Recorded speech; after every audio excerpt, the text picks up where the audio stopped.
Assalamualaikum warahmatullahi wabarakatuh. Selamat pagi dan semangat pagi untuk teman-teman pemirsa TV Asuransi. Jumpa lagi dengan saya Ahmad Aris dalam program podcast Media Asuransi. Kali ini kita kedatangan tamu yang di industri asuransi pasti banyak yang sudah kenal sosok beliau. Sudah hadir di depan saya Bapak Dodi Ahmad Sudiarda Limunte atau biasa disapa Bapak Dodi ya Pak. Ya, Bapak Dodi ini merupakan Wakil Ketua Umum AAUI, Asosiasi Asuransi Umum Indonesia, bidang Information and Applied Technology, Pak ya. Jadi sebenarnya lebih ke digital, tapi Bapak Dodi ini sebelumnya juga pernah menjabat sebagai Direktur Eksekutif selama berapa tahun, Pak? Hampir 2 periode. Hampir 2 periode, berarti 4 tahun 4 ya? tahun. Jadi walaupun di tugas atau di tanggung jawab sekarang di bidang Information and Applied Technology, tapi Bapak Dodi ini juga sangat paham betul terkait bisnis di industri asuransi umum. Bagaimana kabarnya Pak Dodi? Sehat Pak? Alhamdulillah, Mas Aris. Alhamdulillah. Gimana nih Pak,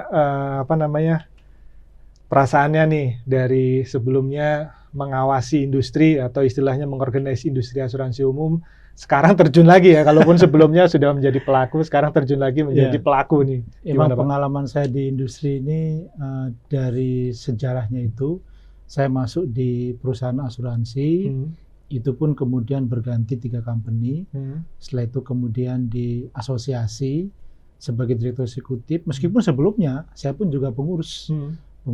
Nah, begitu eksekutif maka nuansanya mulai terasa ini. Bagaimana kita melihat secara umum industri asuransi terutama umum. Ditambah kemudian waktu itu AUI menjadi ketua DAI. Nah, kemudian kita mencoba untuk melihatnya nggak cuma asuransi umum, tapi juga asuransi jiwa, asuransi syariah, bahkan juga pialang, kemudian penilai kerugian, dan ditambah dengan beberapa anggota-anggota luar biasa di Dewan Asuransi. Itulah kita kemudian bekerja sama dengan semua stakeholder, regulator, dan lain-lain. Dan ternyata kemudian saya dapat tugas baru di industri asuransi kembali, kali ini di perusahaan reasuransi. Jadi bisa dibilang sejarah saya di industri perasuransian ini untuk bidang asuransi dan juga reasuransi ya mencoba untuk melihat inline hubungan yang bisa lebih bagus lagi kah industri ke depan ini, melihat dari semua kacamata, mulai dari asuransi sampai ke reasuransi. Sampai ke reasuransi. Betul. Pak, asuransi kan sebenarnya kalau secara industri ya ada jiwa dan umum. Dan untuk jiwa mungkin teman-teman atau pemirsa TV Asuransi sudah pada tahu ya permasalahan yang sedang dihadapi. Nah, untuk asuransi umum juga sekarang juga sebenarnya walaupun terlihat tenang tapi juga sedang ada persoalan yang sedang dihadapi. Kalau kita boleh sebut ya, masalah tersebut adalah terkait dengan asuransi kredit Pak ya. Sebenarnya yang kondisi sebenarnya seperti apa Pak di asuransi kredit ini? Karena kan di luar sana itu seolah-olah mengerikan Pak. Sedang ada yang berpotensi gagal bayar asuransinya untuk klaimnya. Nah sebenarnya di industri yang terjadi itu seperti apa Pak? Salah satu dari kelas bisnis asuransi itu memang asuransi kredit. Gitu. Tipikal dari pertanggungan asuransi itu adalah sebagai alat mitigasi risiko. Mitigasi risiko Pak ya? Terhadap risiko apa yang spesifik memang diperjanjikan dalam polis. Kata-kata asuransi kredit itu berarti kita mengambil dari kredit. Itu adalah fasilitas yang diberikan oleh bank kepada debitur, supaya debitur itu punya kemampuan secara finansial, tapi kemudian dia pun juga harus menyelesaikan pembayaran pinjaman tersebut. Nah, disinilah yang kreditur yang memberikan pinjaman itu punya risiko. Risikonya saat ternyata debitur tidak bisa menyelesaikan pinjaman tersebut. Artinya default seperti itu. Penyebabnya apa? Tentunya pihak perbankan sudah bisa mengetahui itu, makanya kenapa pada waktu memberikan pinjaman semua analisa pemberian pinjaman itu akan dilihat satu-satu, termasuk mitigasinya. Kalau kita perhatikan kemungkinan yang terjadi itu adalah saat debitur menerima uang, pinjam uang untuk kegiatan-kegiatan usaha. maka kemudian nanti margin dari usahanya itulah yang dipakai untuk membayar kewajiban kreditur, entah berupa cicilan atau nanti sekaligus seperti itu. Berarti risiko yang muncul adalah saat ternyata kegiatan usahanya itu tidak memberikan margin. Kenapa gitu loh? Sehingga dia default membayar cicilan kredit atau nanti di akhir tersebut. Nah, itu yang perlu memang dianalisa oleh pihak pemberi kredit.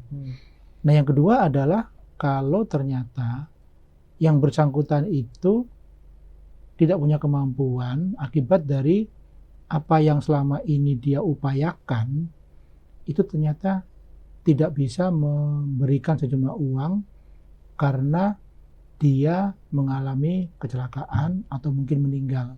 Atau PHK ya? Atau PHK, seperti itu kan. Sehingga kemudian dampaknya adalah dia tidak bisa menyelesaikan kewajiban tersebut. Jadi ini bukan karena usahanya nih, tapi karena si debitur tersebut. Kalau dia meninggal, maka yang berlaku adalah kemudian skema yang di-cover oleh asuransi jiwa. Maka apa mitigasinya?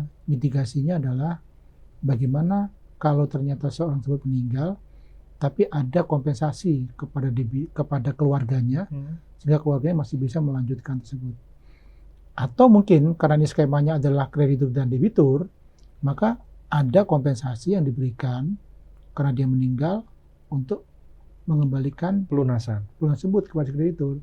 Nah, dua hal ini yang kemudian dimitigasi oleh pihak perbankan dengan membeli polis atau penjaminan asuransi kredit atau mungkin jaminan kredit seperti itu.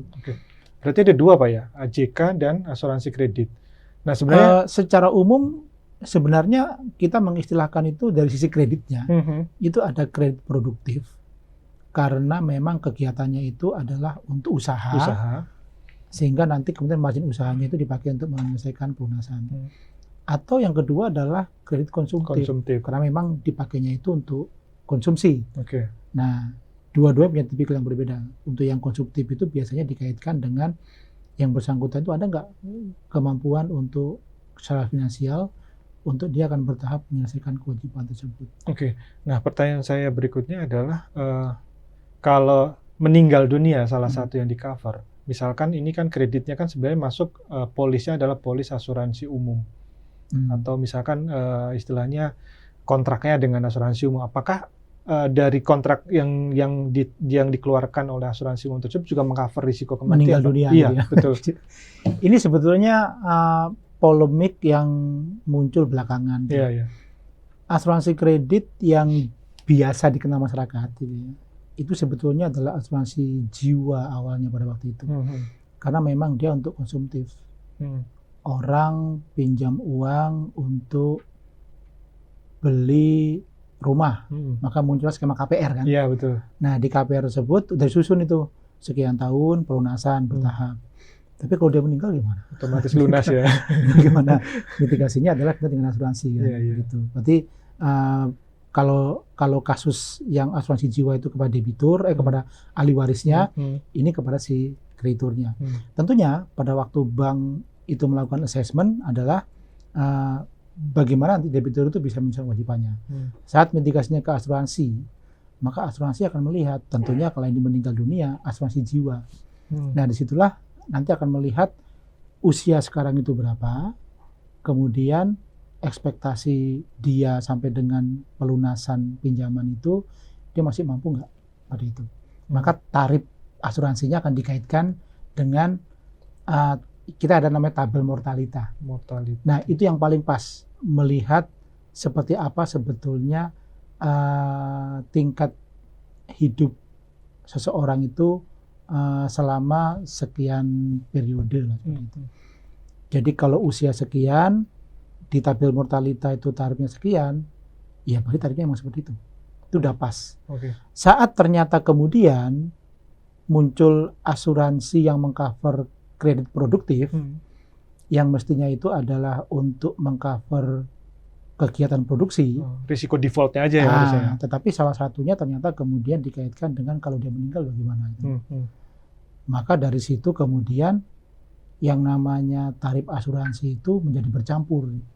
Karena kalau kita lihat dari kredit produktif, analisa harusnya adalah bagaimana kira-kira perputaran usahanya. Kemudian statistik selama ini untuk perusahaan sejenis yang default itu berapa persen dikaitkan dengan populasi. Maka muncullah kemudian tarif asuransi kreditnya. Ditambah lagi dengan kondisi ekonomi seperti apa yang berdampak kepada kondisi usaha sehingga kemudian dia tidak bisa menyelesaikan kreditnya. Jadi analisa itu yang dipakai oleh pihak asuransi saat memberikan pertanggungan asuransi kredit seharusnya. Yang jadi masalah itu adalah saat kemudian asuransi jiwa menerbitkan AJK, jiwa kredit, tapi kemudian ini dipakai sebagai dasar untuk memblend risiko default itu dengan tambahan risiko kematian. Sementara tarifnya mungkin tidak menggunakan tarif yang harusnya gabungan seperti yang antara di risiko asuransi meninggal dengan risiko kegagalan usaha tersebut. Nah, ini yang kemudian ditambah lagi dengan beberapa penerbit asuransi yang dia mungkin tidak fokus awalnya di asuransi kredit, ikut-ikutan untuk masuk di asuransi kredit. Begitu ikut-ikutan, maka suppliernya banyak, sementara pihak perbankan kan diberi kesempatan untuk memilih. Kan, mana nih yang cocok gitu loh. Akhirnya mereka berlomba-lombalah kemudian memberikan benefit yang memungkinkan bank untuk memilih yang paling murah. Tapi termnya lebih luas. Saat tarifnya lebih murah, mungkin bank belum memperhitungkan kira-kira coverage-nya apa sih. Dan kemudian masih bisa nggak dia itu memberikan penjaminan sampai dengan periode kreditnya sampai berakhir. Yang masalah ini yang kemudian semakin ngumpul jadi satu sampai risiko sebenarnya itu muncul, risiko kematian dan risiko kegagalan usaha saat mungkin 2 tahun COVID kemarin itu berdampak kepada orang meninggal dan juga berdampak kepada usaha yang tidak bisa berlanjut akibat dari kondisi ekonomi pada waktu itu. Nah, itu baru kemudian muncul nih, risikonya tinggi. Ternyata kemampuan untuk preminya nggak cukup untuk bisa membayar klaim saat itu. Ditambah dengan liability jangka panjang yang muncul akibat dari perjanjian kredit jangka panjang tersebut. Ada yang bilang persoalan asuransi kredit itu muncul karena di awal pada saat penentuan tarif premi ataupun penentuan term and condition itu tidak ideal, Pak. Artinya di situ ada perang tarif, terus kemudian ada term-term yang seharusnya tidak di approve gitu, tapi ini kemudian karena ada persaingan, akhirnya term and condition pun menjadi longgar. Apa seperti itu, Pak? Iya, sederhananya adalah kalau awalnya itu sebagai asuransi jiwa kredit yang harus sangat strict dengan tabel mortalita gitu ya. Tapi kemudian asuransi umum masuk mengcover untuk risiko gagal bayar ditambah dengan meninggal dunia. Nah, sementara yang dipakai acuan untuk risiko gagal bayar itu mungkin belum berdasarkan basis statistik yang seperti kalau asuransi jiwa menggunakan tabel mortalita. Seharusnya kalau kita bicara mengenai rating atau pricing itu kan jelas ya. Seperti apa exposure yang ada kalau asuransi kredit, dan itu adalah kemungkinan risiko dijamin itu adalah kegagalan usaha, maka populasi dari usaha sejenis itu seperti apa exposure-nya. Kemudian statistik yang mengatakan bahwa kegagalan kegiatan usaha itu seperti apa, ditambah dengan beberapa parameter lain lah yang ke depan karena kan jangka panjang, maka muncullah kemudian yang namanya loss ratio. Basisnya berarti loss ratio itu sebagai pure risk yang akan menjadi tarif dasar. Nah, selebihnya baru dibicarakan mengenai berapa tambahan biayanya, ada biaya akuisisi, ada biaya manajemen, ditambah dengan ekspektasi margin.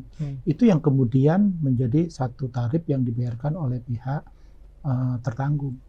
Dan tertanggung di asuransi kredit itu memang perbankan, karena perbankanlah yang terekspos jika debitur itu tidak bisa menyelesaikan kewajiban kreditnya. In case ternyata kemudian debitur tahu bahwa kreditnya diasuransikan, itu bisa potensi moral hazard. Oh ternyata saya diberi pinjaman, tapi ternyata diasuransikan kok. Wah kalau gitu berarti nggak usah bayar. Iya, saya nggak usah bayar aja. Itu nanti juga akan dibayar asuransi. Jadi potensi moral hazard itu menjadi masalah gitu. Tapi kemudian muncul lagi yang namanya hybrid. Jadi si debiturnya itu tahu bahwa dia diasuransikan karena dia juga membayar premi asuransi. Sementara kalau asuransi kredit yang bayarkan adalah si kreditur. Makanya hybrid ini yang kemudian menjadi produk baru yang diterbitkan dalam bentuk asuransi kredit oleh asuransi umum. Yang awalnya itu adalah asuransi jiwa kredit yang asuransi jiwa, kemudian kredit default akibat dari kegiatan usaha itu yang diterbitkan oleh pihak asuransi umum. Di blend jadi satu, tarifnya bukannya gabungan tapi malah lebih kecil dibandingkan dari asuransi jiwa kredit. Dari sisi pricing. Jadi apakah bisa disimpulkan sebenarnya kompetisi itu tidak terjadi di satu sektor saja, di satu sektor asuransi umum, tapi juga kompetisi juga antara asuransi umum dan asuransi jiwa ini berkompetisi juga gitu Pak? Jujur aja asuransi jiwa kalau disuruh mengcover produk sekarang itu nggak mau juga. Tapi rendah banget. Jadi sebenarnya yang lebih main adalah asuransi umum ya? Asuransi umum harusnya hanya untuk tadi mengcover risiko default saja. Dia yang bukan bisa, karena akibat meninggal. Kalau dia mau mengcover juga karena meninggal, ya tarifnya harusnya jadi satu. Karena kan ada kalau soal meninggal kan ada isu kan orang pensiunan aja juga banyak di cover oleh bank. Itu di tabel mortalitas ada sebenarnya usia sekian seperti itu. Dan itu kan ya mungkin secara awam ya Pak ketika melihat usia 50 baru mengajukan pinjaman untuk masa taruhlah 10 tahun atau 20 tahun, 15 tahun itu kan kalau misalnya mortality kan kalau nggak salah 70-an Pak ya. Nah itu kan sebenarnya udah kena kan. Tapi masih oleh bank itu masih diterima kreditnya, terus kemudian oleh asuransi juga masih di cover. Nah sebenarnya yang tadi itu menarik bahwa memang ada kontribusi dua pihak ini. Kalau kita mau lihat evaluasi untuk perbaikan, maka dua pihak ini harus mulai mereview. Saat perbankan memberikan pinjaman kepada debitur, katakanlah kita ke konsumtif loan-nya, maka juga harus dilihat kemungkinan dia itu masih hidup dan dia bisa menyelesaikan kreditnya, itu bagaimana? Kalau diestimasi katakan 5 tahun gitu ya, tapi kenapa kok dikasih pinjaman 10 tahun? Sehingga mitigasinya adalah dengan membeli produk asuransi jiwa kredit kan. Nah dari sini sebetulnya bagian dari evaluasi juga dari pihak perbankan itu kalau dari sisi AJK, dari sisi asuransi kreditnya yang cover kredit juga begitu, bahwa saat mengevaluasi kegiatan usahanya, apakah memang ke depan ada masalah kira-kira, sehingga nanti dia bisa menyelesaikan sisa kredit tersebut dalam pelunasan di akhir periode pinjaman tersebut. Nah dari situ baru kemudian akan muncul itu berapa tarif yang pas, term condition seperti apa yang memang sesuai. Jadi tidak bisa juga kemudian tarifnya itu terlalu rendah, tapi term conditionnya malah lebih luas dulu, mengcover yang bukan cuma sekedar meninggal, tapi tambah lagi yang lain. Asuransi gitu mengcover bukan cuma sekedar risiko kredit, tapi diperluas juga dengan yang lain-lain.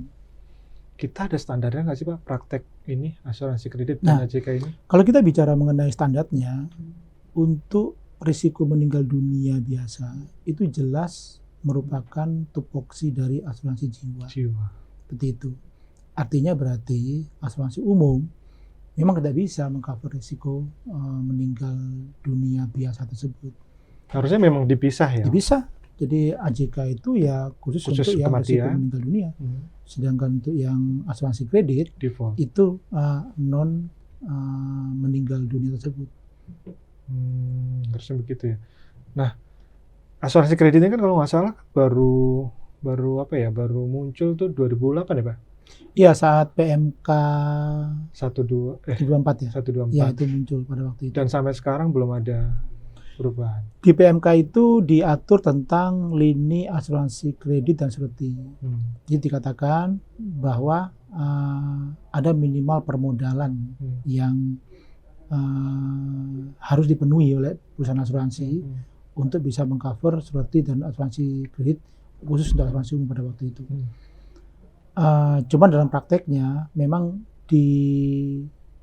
dipakai standar bahwa kalau itu adalah bank assurance ya, yang terkait dengan bank, maka itu kemudian ketentuan di PMK itu tidak berlaku. Itu makanya kemudian muncul beberapa perusahaan asuransi yang meskipun modalnya di bawah 40 itu kemudian mengajukan produk asuransi kredit dan dia menjual sampai sekarang seperti itu. Mungkin dari sini ada baiknya juga ada review ya, dari regulator lihat kondisi sekarang bahwa bicara mengenai resiko kredit itu memang akan sangat melekat kepada backup pertanggungan di asuransi kredit. Dan ini adalah kredit jangka panjang. Ya, betul. Asuransi umum itu sebenarnya periodenya itu adalah annually. Setahun. Makanya kenapa di treaty-nya itu setahun atau maksimal 1,5 tahun lah seperti itu. Saat dia kemudian mengcover jangka panjang, maka harus ada estimasi kira-kira resiko ke depan seperti apa. Nah, ini yang mungkin belum dipahami secara utuh, sehingga kemudian pricing-nya tidak mengestimasi atau mempertimbangkan jangka panjang tersebut. Sekarang contoh aja, kalau kita bicara mengenai kredit ya, 10 tahun. Tahun pertama, tahun kedua mungkin bisa ketahuan ya. Tapi siapa yang tahu di tahun ketiga, keempat, dan berikutnya kondisi ekonomi? Iya, betul. Nah, itu yang harus diantisipasi. Jangan sampai kemudian perusahaan asuransi penerbit asuransi kredit mengabaikan itu, sehingga pricing-nya kemudian jadi kurang tepat. Nah, yang terjadi sekarang sepertinya mengarah ke situ. Saat periode kreditnya 10 tahun atau mungkin 20 tahun, tapi basis menghitung tarifnya itu adalah di tahun pertama, yang mungkin belum pertimbangkan periode yang berikut tersebut. Nah, itu makanya kenapa fungsi actuary sangat penting. Jadi ada baiknya memang perusahaan-perusahaan yang penerbit asuransi kredit mulai menghitung tarif secara lebih proper dengan pertimbangkan actuarial base yang memang sudah harus dilakukan. Itu sudah dilakukan oleh teman-teman di asuransi jiwa dengan AJK itu. Cuman di asuransi umum agak terlambat. Oke. Nah, berarti di PMK itu nggak disebut terkait pricing-nya, Pak ya? Pricing yang diatur oleh regulator itu di asuransi umum cuma 2 lini bisnis, yaitu asuransi harta benda dan asuransi kendaraan bermotor. Sebelum diatur, memang kondisinya nggak karu-karuan. Nah, ini perlu nggak, Pak? Karena kan sekarang udah kondisinya lagi nggak karu-karuan. Nah, ini yang menarik, sempat mengemuka ini pada waktu di Indonesia Rendezvous sekitar 3 atau 4 tahun yang lalu pada waktu itu. Sama topiknya mengenai asuransi kredit juga. Ada baiknya mungkin usulan pada waktu itu bahwa sepertinya perlu juga ada pengaturan tentang asuransi kredit, termasuk juga pricing pada waktu itu.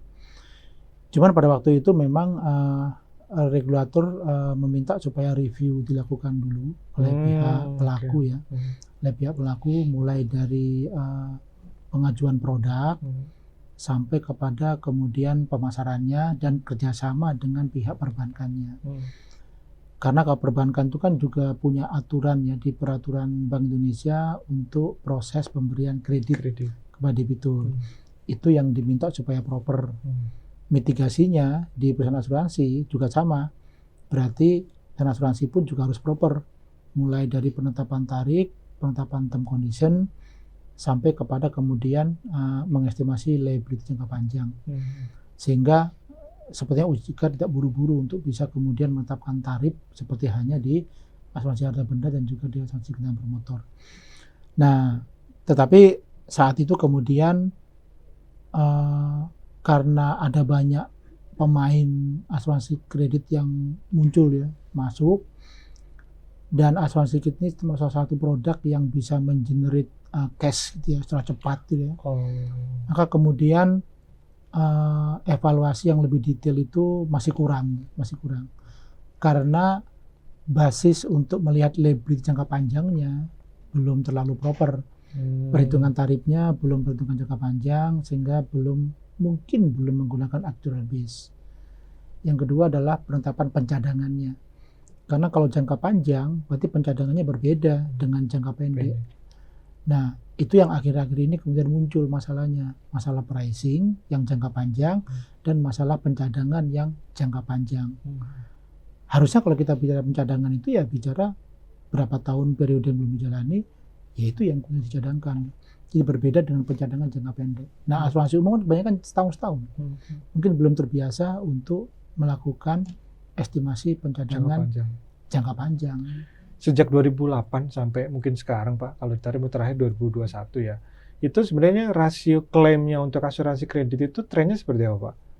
Kok di saat sekarang nih yang ketika, kan ada yang bilang karena pandemi usaha ini terus kemudian ini naik, bahkan kemudian OJK kan melakukan restrukturisasi kredit ya, dan ini kabarnya juga mau diperpanjang lagi, khawatir entah banknya belum siap ataupun mungkin dari sisi asuransinya belum siap sehingga ada kemungkinan diperpanjang. Nah ini sebenarnya tren rasio klaimnya untuk asuransi kredit seperti apa Pak? Melihat performan atau kinerja dari asuransi kredit, memang tidak bisa hanya melihat setahun-setahun.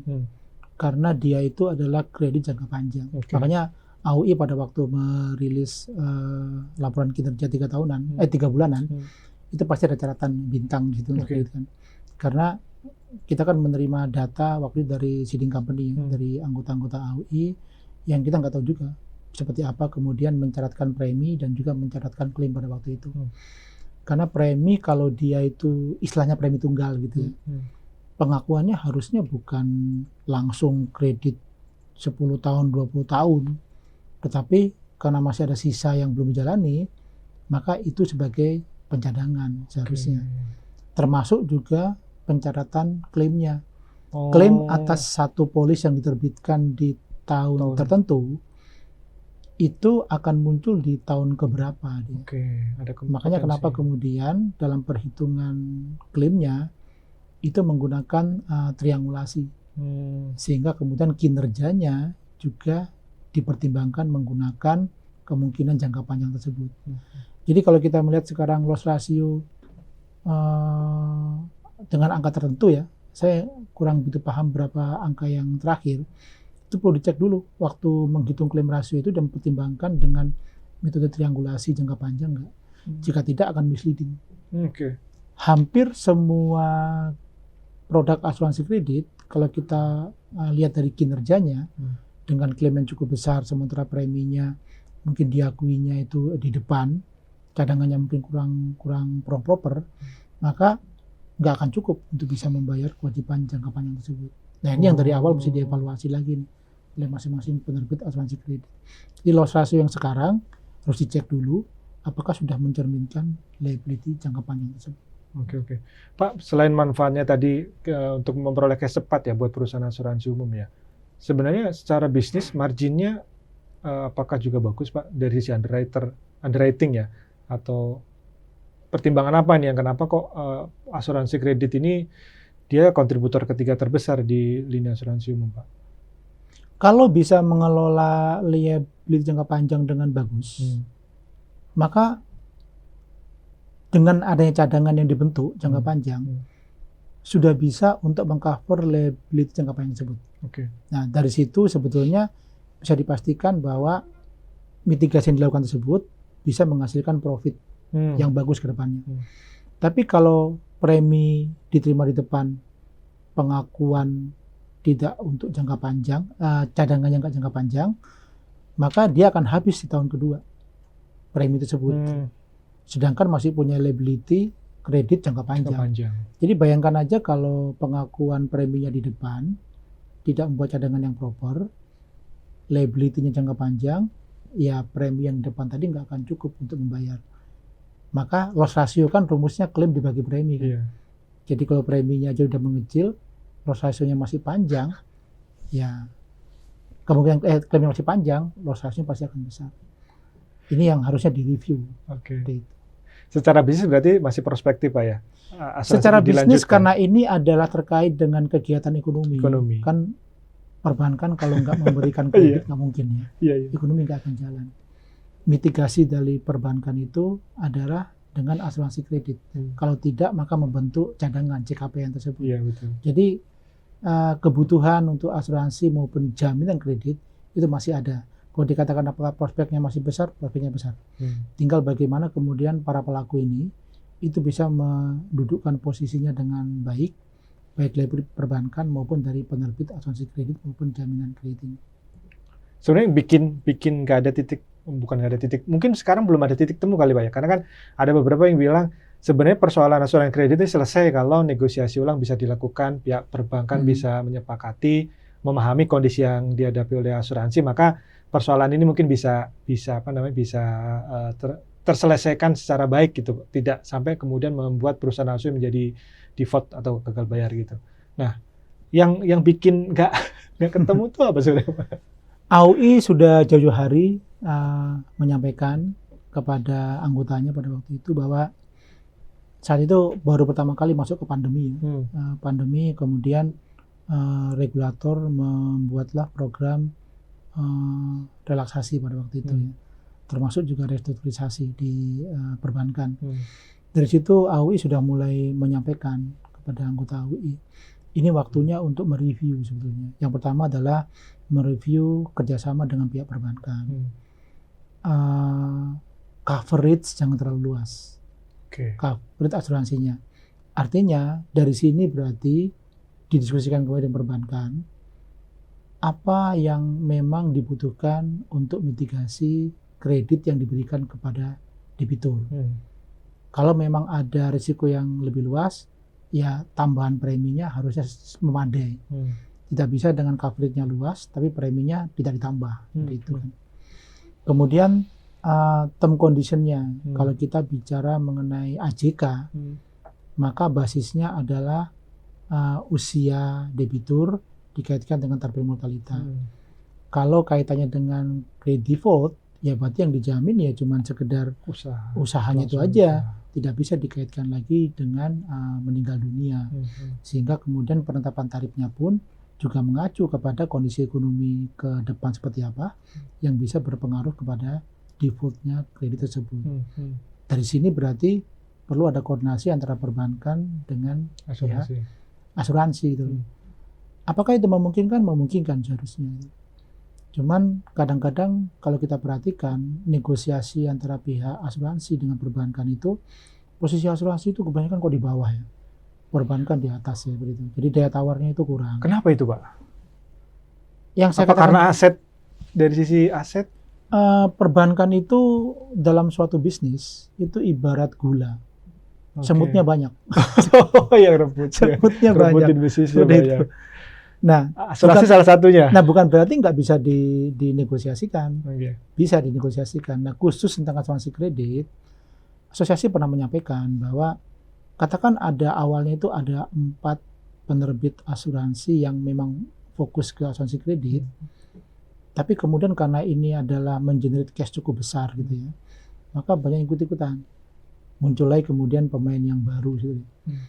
Nah, yang menarik adalah yang 4 ini kemudian dalam statistiknya AUI preminya berkurang. Tapi yang baru ini preminya naik. Nah, bisa disimpulkan bahwa ini pindah ke sini kan. Nah, bisa dalam marketing perpindahannya itu kan berarti ada yang memberikan benefit yang lebih bagus. Benefitnya itu kemungkinannya adalah tarif yang lebih rendah atau coverage yang lebih luas. Yang jadi masalah adalah kalau ternyata itu nggak diikuti dengan kemampuan dari pihak asuransi atau underwriter-nya atau mungkin actuary-nya dalam mengemas produk asuransinya. Kalau itu diikuti dengan kondisi yang kebalikan sekali, nggak ada masalah. Pak, artinya kan perusahaan asuransi ini kan di bawah koordinasi asosiasi ya. Kenapa nggak bisa dibikin kompak Pak? Maksudnya untuk sama-sama, ayo dong, jangan kemudian dengan tadi tuh masing-masing bisa dibilang quote-unquote perang tarif harga ya atau tarif premi.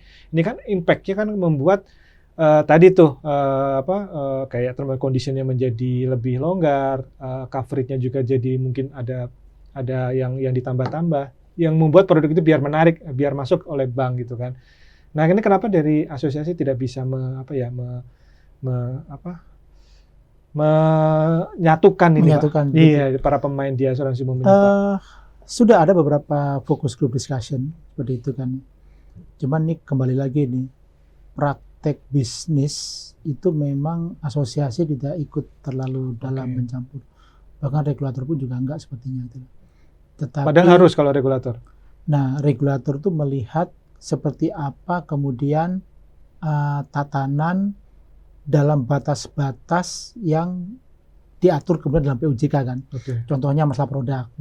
Produk itu basisnya harus tarifnya, pricingnya secara tepat, coverage-nya dan lain-lain pembentukan produk. Nah, itu memang menjadi tupoksi yang dilakukan oleh regulator, tinggal nanti pengawasannya seperti apa. Asosiasi mencoba untuk mengedukasi para anggotanya supaya kemudian mengikuti proses seperti halnya diatur dalam regulasi tersebut. Hanya kadang-kadang memang kompetisi ini menjadi makin ketat gitu ya. Karena memang jangan tadi ini adalah menggenerate cash cukup besar. Tetapi nggak diikuti dengan seperti apa liability jangka panjang. Kami sih kalau mau mencoba untuk menyederhanakan, kenapa nggak ini kemudian dijadikan satu ini aja, satu project bersama gitu kan. Apa namanya? Asuransi risiko konsorsium ya Pak? Iya, itu bisa juga seperti itu. Sehingga kemudian polisnya atau coverage-nya itu bisa standar betul. Pricing-nya juga bisa diatur, ditetapkan maksudnya, karena ada komite teknik yang nanti bisa mengenerate itu. Dan ini akan lebih bagus juga sebagai daya tawar cukup kuat kepada pihak tertanggung perbankan. Kalau memang ternyata seperti itu bisa dilakukan, tetap harus dimulai dari para pelaku itu memang mau bersama-sama untuk melakukan ini. Saya yakin hasilnya akan lebih baik lah dibandingkan harus berkompetisi sesama pemain yang dampaknya malah akan lebih buruk. Kan cuana rame-rame Pak ya? Iya, betul seperti itu. Tapi kalau untuk bikin konsorsium asuransi risiko khusus itu cukup di internal pelaku atau nanti harus melalui proses approval dari regulasi? Para pelaku yang nanti akan bersepakat, baru kemudian dari situ kita akan mencoba untuk membuat standar polisnya. Tinggal nanti itu akan disampaikan saja, nggak harus minta approval ya? Nggak approval sih. Tapi karena itu dibuatnya adalah sebagai katakan polis standar gitu ya, atau polis asuransi bersama, maka itu perlu ada pemberitahuan kepada pihak regulator. Tapi dari pihak kesepakatan bersama itu yang menjadi modal dasar dulu. Kemudian nanti akan muncullah perwakilan dari beberapa perusahaan, ada di kepengurusan, ada di komite teknik yang akan merumuskan standar pengcoverannya, penanganan klaimnya, pembayarannya dan lain-lain. Tapi itu akan lebih terkendali sebenarnya dibandingkan harus bersaing satu sama lain. Tapi ini yang sedang didorong asosiasi ya? Nggak sampai ke situ, tetapi ini akan jadi pemikiran bersama. Secara formally asosiasi belum sampai ke arah situ. Tetapi memang pembicaraan ke arah situ itu sudah mulai muncul itu melihat kondisi seperti ini. Dan saya pribadi mengatakan itu mungkin akan lebih bagus. Betul, karena ini adalah risiko khusus sebenarnya kan. Betul. Karena kalau bicara prospek asuransi kredit, karena kreditnya sendiri kan pasti target dari perbankan itu kan selalu meningkat ya Pak. Ya, karena betul. Tanpa kredit ekonomi juga tidak akan tumbuh. Benar. Artinya belajar pengalaman sekarang biar lebih kuat berarti untuk pengelolaan ya. Jadi jangan sampai menjadi risk transfer Pak ya. Ya sebenarnya sih mitigasi juga di asuransi ya gitu Pak. Karena kan kalau asuransi kredit ini kan menjadi bagian dari mitigasi risiko perbankan. Tapi kan sejatinya asuransi itu kan memang risk transfer Pak ya. Betul. Untuk menjamin risiko dari tertanggung. Tapi kan jangan sampai di asuransi juga ini benar-benar cuman mengalihkan risiko jadi dari masalah baru, tapi benar-benar ada mitigasinya. Benar. Karena kalau dari perbankan itu kan sebetulnya ini mitigasi untuk NPL. Kan? Betul. Tapi jangan sampai hanya karena sepanjang NPL itu bisa dialihkan ke tempat lain, maka yang menerima transfer ini harus bisa mengcover semuanya. Ada beberapa batasan-batasan yang memang harus disepakati bersama antara pihak tertanggung dan juga pihak penanggung. Karena jujur aja kalau kita perhatikan dari rasio NPL saat ini ya, bisa jadi sebetulnya itu adalah net NPL setelah pihak asuransi itu membayarkan klaim asuransi kredit. Mungkin gross-nya akan lebih tinggi lagi. Jadi prestasi dari NPL perbankan itu adalah karena kontribusi. Karena udah dikontribusi di asuransi. Jadi bisa dibayangkan gross-nya akan lebih tinggi. Nah inilah yang perlu dibicarakan bersama ini. Jangan sampai kemudian masalah itu kemudian langsung dilempar semuanya kepada pihak asuransi. Nah, makanya memang perlu tadi Pak konsorsium ya Pak ya, biar setara. Iya. Karena kalau tawarnya biar lebih betul, karena kalau yang satu segini tapi yang lain ada yang ngasih lebih rendah ya ujung-ujungnya perbankan akan milih yang. Saya pribadi mendorong supaya nanti pelaku penerbit asuransi kredit itu mulai memberikan ini bersama-sama untuk nanti punya daya tawar yang cukup kuat kepada pihak perbankan, yang tujuannya adalah membangun ekosistem kredit ini bisa lebih bagus. Artinya kredit tersalurkan dengan bagus, tapi backup asuransinya itu sebagai mitigasi yang bagus juga untuk kedepannya. Oke, Pak. Sebenarnya kan dalam pengelolaan kredit atau asuransi kredit ini kan perusahaan asuransi tidak sendiri, Pak ya. Ada beberapa, nggak tahu apakah semua itu kemudian dialihkan ke reasuransi. Seperti ini kan berarti dampak dari asuransi kredit ini juga berimbas di perusahaan reasuransi. Nah ini seperti apa Pak kondisinya? Ya, memang semua produk itu harus ada backup reasuransinya. Seperti itu. Tinggal berapa persentase yang ke reasuransi itu tergantung dari appetite dari pihak asuradur penerbit produk tersebut.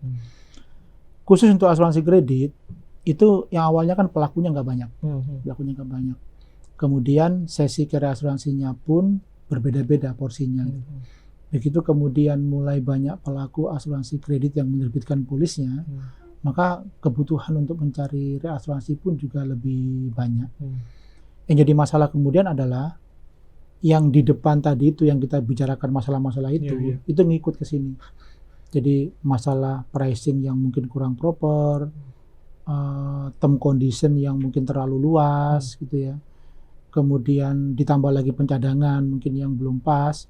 Maka kemudian berimbaslah kepada backup reasuransinya. Karena reasuransi umum terutama itu selama ini menggunakan non-reporting basis. Maksudnya? Nah, treaty itu basisnya kepercayaan. Wah. One sudah membuat suatu treaty antara asuradur dan asuradur, maka reasuradur sudah percaya. Dan kebanyakan treaty itu setahun, annually. Asuransi kredit itu periodenya jangka panjang. Karena jangka panjang, terminologinya dimasukkan dalam asuransi umum yang non-reporting basis tadi itu, detailnya nggak ada. Jadi akan terasa kemudian di pihak reasuransi saat pertanggungan itu tidak dibuat detail dan entah berapa lama periodenya, maka pihak reasuransi hanya mengetahuinya itu sebagai periode yang annually, setahun-setahun. Oh, dianggapnya sama? Dianggap sama. Memang ini menjadi catatan juga bagi pihak reasuradur. Seharusnya mulai memisahkan perlakuan untuk produk asuransi kredit saat menerima resiko reasuransi.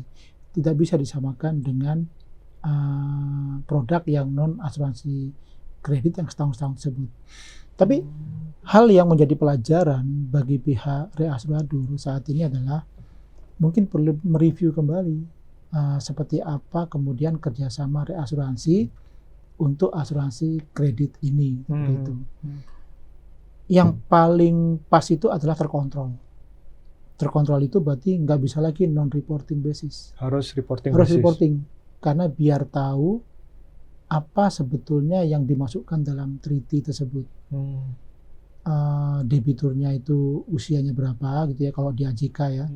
Kemudian kreditnya itu berapa lama, termasuk asumsi-asumsi yang dipakai pada waktu pricing tersebut. Sehingga nanti kemudian pihak asuradur bisa membuat pencadangan yang proper berdasarkan periode jangka panjang tersebut. Tapi itu pun juga perlu ada effort yang cukup besar.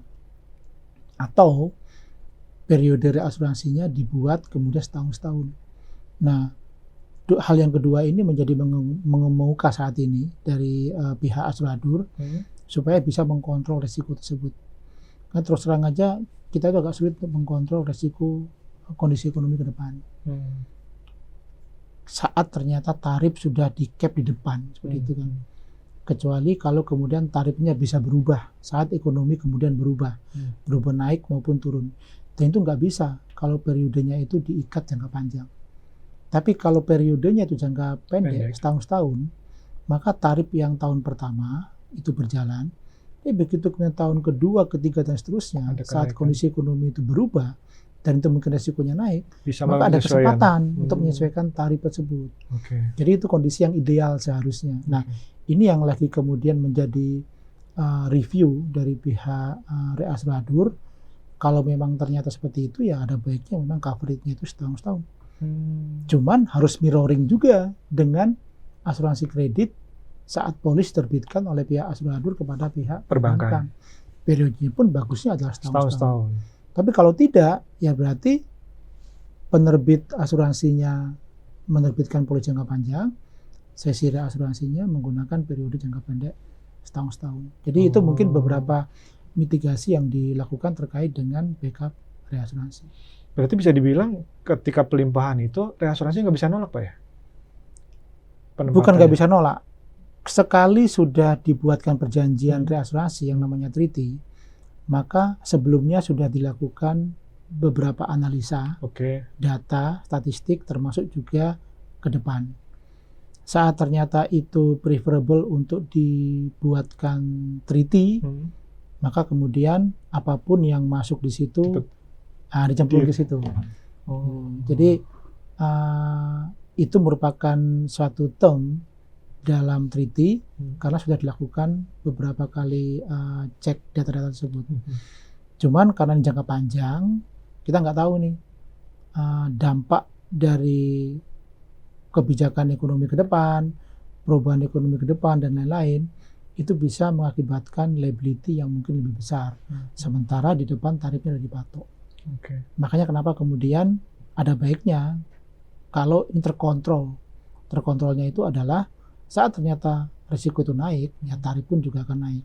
Dan itu bisa dilakukan kalau periodenya setahun-setahun. Pak, soal apa namanya tadi tuh backup ya dari reasuransi. Ini kan di Indonesia itu ada sekitar 5 ya, Pak ya, perusahaan reasuransi. Apakah semua itu membackup asuransi kredit ini atau mungkin ada hanya beberapa aja di antara dari 5 tersebut, Pak? Kembali ke risk appetite masing-masing reasuradur ya. Sejauh ini sih memang banyak yang membackup untuk asuransi kredit ini dengan share yang berbeda-beda. Dan impact dari kondisi di asuransi kredit itu memang sangat berdampak besar terhadap reasuradur saat ini. Mungkin angka-angka bisa dipelajari dari yang sudah dipublikasikan begitu. Nah dari situlah makanya kemudian pihak reasuradur yang membackup asuransi kredit ini sudah melakukan review sebenarnya. Melakukan review apa yang harus dilakukan untuk bisa memperbaiki ini. Review pertama yang pasti adalah harus bicara dengan pihak asuradurnya. Jadi dengan pihak asuradurnya itu harus dilihat apa penyebab dari kinerja yang buruk, yang loss ratio-nya memang tinggi. Basisnya yang pasti adalah resiko yang masuk, AJK maupun asuransi kredit. Resiko apa aja yang di cover di situ? Apakah terlalu luas sementara preminya memang nggak mencukupi? Itu yang diperbaiki dulu. Term kondisinya harus terkontrol, pricingnya harus proper. Nah diskusi itu yang dilakukan antara pihak reasuradur dengan pihak asuradur. Baru kemudian untuk bisa melakukan mitigasi jangka panjang, datanya harus detail. Tidak bisa lagi kemudian menggunakan non-reported basis seperti hanya di asuransi umum pada umumnya, treaty-nya. Nah, dari sini akan bisa diperkirakan bahwa seleksi risiko terjadi di depan, kemudian estimasi liability ke belakang nanti, itu adalah menggunakan pencadangan yang lebih proper. Nah, yang ini diskusi dengan pihak seeding company-nya untuk memperbaiki term condition dan pricing-nya. Yang ini review dari pihak reasuradurnya untuk memperbaiki liability jangka panjangnya dalam bentuk pencadangan yang lebih proper. Dua-duanya dilakukan maka nanti ekosistem asuransi kredit, termasuk backup reasuransinya, itu akan bisa lebih baik lagi ke depannya. Oke. Kalau dari sisi kapasitas sebenarnya untuk yang reasuransi lokal itu sangat mencukupi nggak Pak untuk mengcover asuransi bisnis asuransi kredit ini? Atau perlu keran luar dibuka gitu? Kalau melihat dari tren yang ada sekarang, lini asuransi kredit itu memang mengenerate kerugian cukup besar di pihak reasuradur. Dan ini akan berdampak kepada kinerja dari pihak reasuradur, maka otomatis impact-nya adalah kepada ekuitas dari pihak reasuradur. Maka nanti dampaknya rasio-rasio keuangan akan kena juga. Jadi perbaikannya memang harus di depan ini supaya dia akan lebih bagus. Gitu. Nah, yang diharapkan nanti adalah kapasitasnya dari pihak reasuradur pun juga lebih baik. Itu dikembalikan ke masing-masing reasuradurnya kan. Apakah reasuradur punya kapasitas yang lebih besar? Iya, seharusnya. Karena dia menerima resiko dari banyak pihak reasuradur. Tetapi mitigasinya adalah pihak reasuradur itu juga menempatkan ke retrosesi. Nah, masalahnya muncul karena asuransi kredit ini ternyata dari pihak retrosesi, terutama di luar negeri, sejauh ini belum ada yang bisa membackup. Kenapa tuh Pak? Kami dari pihak reasuransi sempat nanya, karena memang standar produk asuransi kredit ini tidak ada, macam-macam coveragenya. Di luar pun juga nggak ada standarnya ya? Nah, di luar negeri kalau kita bicara mengenai asuransi kredit, term yang berlaku itu adalah Trade Credit Insurance, TCI, asuransi kredit perdagangan, yang itu termnya sudah lebih jelas. Begitu kemudian melihat pertanggungan asuransi kredit, saat perusahaan asuransi mencoba mencari retrosesinya, termnya itu macam-macam, bahkan sangat luas. Makanya kenapa kemudian pihak retrosesi masih belum ada yang bisa mengkonfirm untuk class of business asuransi kredit tersebut ditempatkan ke treaty retrosesi, bahkan juga fakultatif retrosesi. Jadi ini PR sebetulnya bagi kita untuk memperbaiki di depan dulu, supaya ada standarisasi pertanggungan, sehingga nanti kita bisa untuk meminta backup retrosesi kepada pihak luar negeri, katakan seperti itu. Tapi dimungkinkan Pak ya kalau misalkan tadi perbaikan di hulunya ya, dan kemudian sampai di reasuransi ada perbaikan, itu dimungkinkan pihak reasuransi luar negeri bisa menerima retrosesi dari Indonesia. Semua melihat dari statistik ya, resultnya. Saat ternyata perbaikan tersebut bisa berdampak kepada riset yang lebih baik dan terkontrol, saya yakin backup retrosesi pun pasti akan mau. Cuman kondisi seperti ini kan di-trigger dengan risetnya yang tidak bagus, karena penyebabnya di depan itu mungkin coverage-nya terlalu luas, pricing-nya juga belum standar, sehingga stabilitas produk ini ke depan itu belum bisa meyakinkan pihak retrosesi untuk bisa mengcover ini. Pihak reasuradur pun juga sama sebetulnya. Tapi ini yang lagi dilakukan sebetulnya untuk melakukan diskusi dengan pihak asuradur supaya perbaikan di depan ini dilakukan terlebih dahulu. Yang di depan ini kembali lagi pihak asuradur memang harus mulai diskusi dengan pihak perbankan. Jadi ekosistem ini memang bicara mengenai perbankan, bicara mengenai asuradur, bicara mengenai reasuradur yang nanti akan bisa difasilitasi oleh pihak regulator juga. Nggak bisa berdiri sendiri-sendiri. Nah itu Pak, kan ada dua alam bisa dibilang Pak ya, alam asuransi sama kemudian perbankan.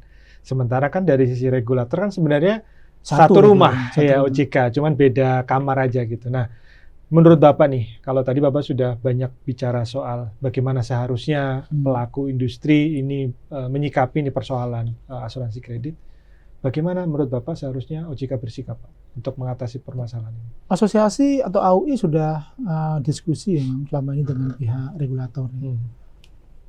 Enggak cuma AUI kayaknya. Semua asosiasi pun juga mulai memberikan pandangannya.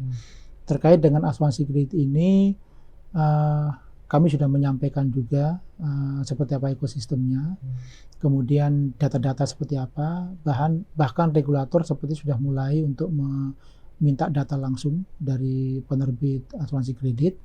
Mudah-mudahan setelah ini nanti akan ada suatu analisa dari pihak regulator yang langsung menuju kepada solusi. Kami berterima kasih respon dari IKNB pada waktu itu adalah ini tidak bisa diputuskan di IKNB sendiri, tapi juga akan diskusikan dengan OJK Perbankan. Nah, mudah-mudahan dalam waktu dekat itu akan terjadi koordinasi antara IKNB dan juga pihak perbankan. Terus terang saja kami dari industri asuransi ini saat ternyata kondisi asuransi kredit ini agak belum bisa diperbaiki dengan baik begitu ya. Pihak dari asuransi maupun reasuransi pun pasti akan sulit untuk bisa membackup fasilitas kredit yang ada di perbankan tersebut. Maka dampaknya nanti adalah tidak ada backup asuransi kredit di perbankan, dan perbankan harus melakukan pencadangan seperti itu. Tapi ya tergantung kekuatan dari pihak perbankan kan. Sementara kalau kita bicara mengenai kredit sendiri itu adalah menggerakkan ekonomi. Terutama ekonomi UMKM kan. Iya, betul. Jadi kami berharap sekali supaya nanti ada solusi yang bagus ya. Selain dari industri pun juga melakukan pendekatan dengan perbankan, tapi kami berharap juga dari pihak regulator pun juga bisa memfasilitasi. Oke. Kalau untuk selain tadi koordinatif sifatnya Pak, apakah perlu ada semacam regulasi baru, atau tadi kan kalau kita bicara peraturan kan PMK-nya udah sejak tahun 2008 gitu Pak. Iya. Nah itu menurut Bapak perlu juga nggak dari sisi regulator mengeluarkan regulasi baru? Itu juga perlu direview juga kalau menurut saya sih. Bahkan karena ini adalah risiko khusus ya. Mungkin perlu dipertimbangkan juga bahwa ada ketentuan-ketentuan khusus bagi perusahaan asuransi yang memang bisa membackup risiko-risiko khusus seperti ini. Apakah itu nanti dikaitkan dengan permodalan, dikaitkan dengan keahlian underwriter-nya, dikaitkan dengan backup reasuransinya, itu nanti bisa menjadi bagian yang bisa dipertimbangkan oleh pihak regulator. Tetapi jangan sampai nanti produk yang sifatnya itu spesifik ya, khusus, ternyata kemudian dijual oleh asurantur yang memang dia tidak dibekali dengan kompetensi yang khusus, hanya sekedar untuk mendapatkan cash premi saja, dan katanya di backup oleh pihak reasuransi gitu ya, tapi ternyata kemudian mitigasi jangka panjangnya nggak dilakukan. Jadi ini mungkin jadi pertimbangkan juga supaya nanti ada pengaturan yang lebih spesifik, mungkin nggak cuma sekedar asuransi kredit, tapi juga mungkin juga dengan produk-produk lain yang sifatnya itu lebih spesifik. Oke, siap. Terakhir Pak, mungkin ada closing statement yang ingin disampaikan. Ya, industri perasuransian ini sifatnya adalah bagaimana kita bisa ikut serta untuk membuat perekonomian lebih baik seperti itu ya. Maka ekosistemnya itu nggak cuma sekedar antara perusahaan asuransi, perusahaan reasuransi, dan juga tertanggung. Tetapi semuanya. Ada baiknya kemudian ini menjadi suatu diskursus dan kajian yang lebih praktikal, supaya nanti bisa mengajak ekosistem ini bersama-sama. Triggernya memang bagaimana regulator itu bisa memfasilitasi atau bahkan mungkin memaksa pelaku dari industri perasuransian ini menjadi lebih baik ke depannya. Dan dari pelaku asuransi, baik itu perusahaan asuransi, juga perusahaan reasuransi, itu sudah waktunya untuk mereview lebih ketat lagi, bukan cuma sekedar menerima premi, tetapi liability jangka panjang itu harus diperhitungkan, disesuaikan dengan premi yang diterima. Mudah-mudahan dengan kolaborasi yang lebih luas seperti ini, industri perasuransi ke depan itu akan lebih baik, dan juga semua produk asuransi, termasuk asuransi kredit, itu akan bisa lebih bagus lagi ke depannya dan menjadi kontributor bagus bagi perekonomian Indonesia. Itu mungkin yang saya bisa sampaikan. Siap. Artinya memang harus balik ke wilayah masing-masing Pak ya.